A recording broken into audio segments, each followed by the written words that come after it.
settled in on your first night. I actually worked in that office before you. I'm finishing up my last week now, as a matter of fact, so I know it can be a bit overwhelming, but I'm here to tell you there's nothing to worry about. You'll be fine. So let's just focus on getting you through your first week, okay? Let's see. First, there's an introductory greeting from the company that I'm supposed to read. It's kind of a legal thing, you know. Welcome to Freddy Fazbear's Pizza, a magical place for kids and grown-ups alike, where fantasy and fun come to life. Fazbear Entertainment is not responsible for damage to property or person.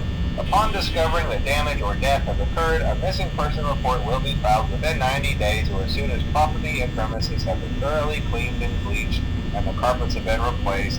Blah, blah, blah. Now, that might sound bad, I know, but there's really nothing to worry about.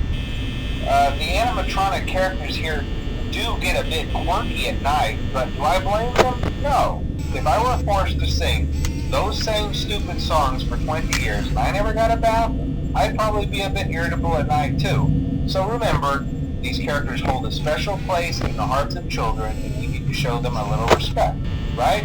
Okay. So just be aware, the characters do tend to wander a bit. They're left in some kind of free roaming mode at night. Something about their servos locking up if they get turned off for too long. They used to be allowed to walk around during the day too, but then there was the bite of 87. Yeah, it's amazing that the human body can live without the frontal lobe, you know? Now, concerning your safety, the only real risk to you as a night watchman here, if any, is the fact that these characters, if they happen to see you after hours, probably won't recognize you as a person. They'll most likely see you as a metal endoskeleton without its costume on. Now, since that's against the rules here at Freddy Fazbear's Pizza, they'll probably try to forcefully stuff you inside a Freddy Fazbear suit. Now, that wouldn't be so bad if the suits themselves weren't filled with cross beams, wires, and animatronic devices, especially around the facial area. So you can imagine how having your head forcefully pressed inside one of those could cause a bit of discomfort and death. The only parts of you that would likely see the light of day again would be your eyeballs and teeth that pop out the front of the mask. Yeah, they don't tell you these things when you sign up. But hey, first station of the breeze. I'll chat with you tomorrow.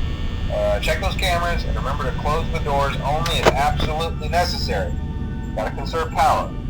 Alright, good night.